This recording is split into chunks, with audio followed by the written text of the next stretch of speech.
एक दिन अकबर बादशाह ने मजाक में बीरबल से कहा, बीरबल, मुझे बैल का दूध ला दो। बीरबल बोले, लाने का प्रयत्न करूंगा, लेकिन इस काम में 4-6 दिन अवश्य लग जाएंगे। अकबर बोले, 4-6 दिन की जगह अगर 8-10 दिन भी लग जाए तो कोई हर्ज नहीं, लेकिन बैल का दूध जरूर मिलना चाहिए, क्योंकि एक मशहूर वैद्य ने मुझे एक दवा दी है जिसका इस्तेमाल बैल के दूध के साथ ही करना है। बीरबल घर आए और उन्होंने अपनी लड़की से परामर्श करके कहा, कल आधी रात को बादशाह के ठीक नीचे वाले घाट पर जाकर कपड़े पीट पीट कर धोना और किसी के पूछने पर कारण किसी को मत बताना। यदि बादशाह पूछे तो जो कुछ मैंने कहा है उन्हें वह सब बता देना। अगले दिन बीरबल की लड़की ने आधी रात को घर के मैले कुचले कपड़ों की एक गठरी बांधी और बादशाह के महल के ठीक नीचे वाले घाट पर जाकर उन कपड़ों को पानी में भिगो भिगो कर पत्थर पर पीटना शुरू कर दिया।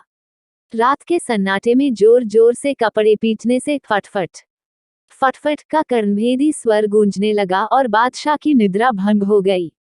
उन्हें बड़ा क्रोध आया और उन्होंने पहरे वाले सिपाही को बुलाकर उनकी निद्रा भंग करने वाले को पकड़कर लाने का हुक्म दिया। आज्ञा पाकर सिपाही घाट के पास पहुंचा तो उसने देखा कि 18-19 वर्ष की एक सुंदर युवती कपड़े धो रही है। सिपाही ने उस युवती से बेवक्त ऐसा करने का कारण पूछा और बादशाह के सामने उपस्थित होने के लिए कहा, पर युवती ने सिपाही की बात सुनकर अनसुनी कर दी और पहले के समान काम में व्यस्त रही। सिपाही उसकी इस अवज्ञा से झुंझला उठा और बोला, आधी रात में कपड़े धोकर तुमने बादशाह की नींद खराब की है और अब उनकी आज्ञा की भी अवहेलना कर रही हो। यह उचित नहीं। भलाई इसी में है कि हमारे साथ बादशाह के सामने चलो। युवती तो यह चाहती ही थी। वह सिपाही के साथ चल दी। थोड़ी देर में वह बादशाह के सामने पहुंच गई। बादशाह आधी रात को इस परम सुंदरी को देखकर आश्चर्यचकित रह गए, लेकिन अपनी भावमुद्रा छिपाकर नाराजगी प्रकट करते हुए बोले, इतनी रात को कपड़े धोने की क्या वजह है? तुम कौन हो और कहाँ रहती हो? युवती ने घबराहटपूर्ण स्वर में उत्तर दिया, आली जहां, मैं लाचार होकर इतनी देर से यहाँ आई हूँ।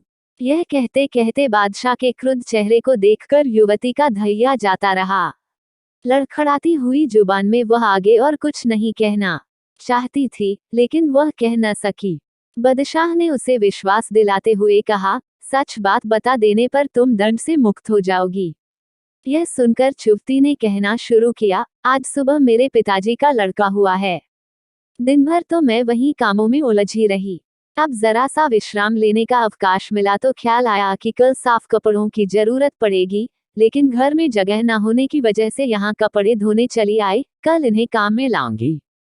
युवती का उत्तर सुनकर बादशाह और भी आश्चर्यचकित रह गए और बोले, तुम क्या बक रही हो? क्या पुरुष के भी बच्चे उत्पन्न होते हैं? युवती ने उपयुक्त अवसर देखकर कहा, जब बैल का दूध मिलना संभव है तो पुरुष को बच्चा होना संभव क्यों नहीं हो सकता? अब बादशाह को अपनी बात का स्मरण हो आया और उन्होंने युवती से पूछा, क्या तुम बीरबल की पुत्री हो? युवती चुप रही। बादशाह समझ गए कि यह बुद्धिमानी बीरबल की ही है, पर प्रकट में बोले, तुम्हें ऐसा करने की किसने सलाह दी? युवती बाली, पिताजी की आज्ञा से ही मैंने ऐसा किया है।